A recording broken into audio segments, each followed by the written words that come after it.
usa ka hotel staff nga mi propose siyang hinigugma nga usa ka public school teacher na tigayon-gayod ang wedding proposal bisan pa man sa gipatuman nga enhanced community quarantine tungod sa krisis sa COVID-19. Congratulations! O gatong saira ng ilahang love story in the time of COVID-19 pinaagi sa report ni Luan Mirondina. Niadtong Martes, ang ika-27th birthday ni April Rose Ann Igot, teacher sa Maribago Elementary School. Ang inato lang unta nga birthday celebration, kalit lang nahimong engagement party. Gipaagi sa games nga charade ang wedding proposal. Kay nagpatuman man og enhanced community quarantine, dili basta-bastang makagawas ang mga ginikanan sa 24 anyos nga si Ranudo Ripolido Jr. nga taga Barangay Gunob aron unta formal nga ipahigayon ang pagpamay. Dugay ni gani last year pa maybe November na niya akong sing-sing, nagiplanuhan ako ni mga December pa. Ya April 21 din among sabot nga mamalay ko niya kanang together my family. Ya na COVID man di man kalabang akong mama kay akong mama ug papa naman sa Bunog.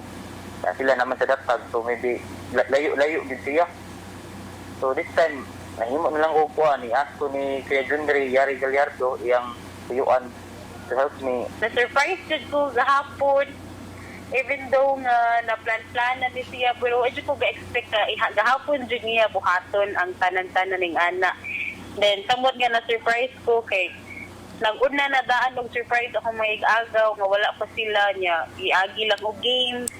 So, lahi isa jud siya og pamaagi na. Na-surprise jud ko maayos and happy jud kayo ko. 8 ka tuig nang manag-uyab sila si Ranudo og April Rose Ann ug nagpuyo na sila sa Maribago. Busa ang mga nakatambong sa birthday/engagement party ang mga kabanay ra usab ni April Rose Ann sulod sa compound. Matulis di ba i-gather tao ma'am, nagani kaya kaning mga tao nga nasa palibot, family ra sad. Kanang narapod sa balay ma'am, baka nang wala sila nag-ask o kanang na tao outside. Murag compound na ni among balay direto. Wala di outsider nga nakasulod nga lang tao.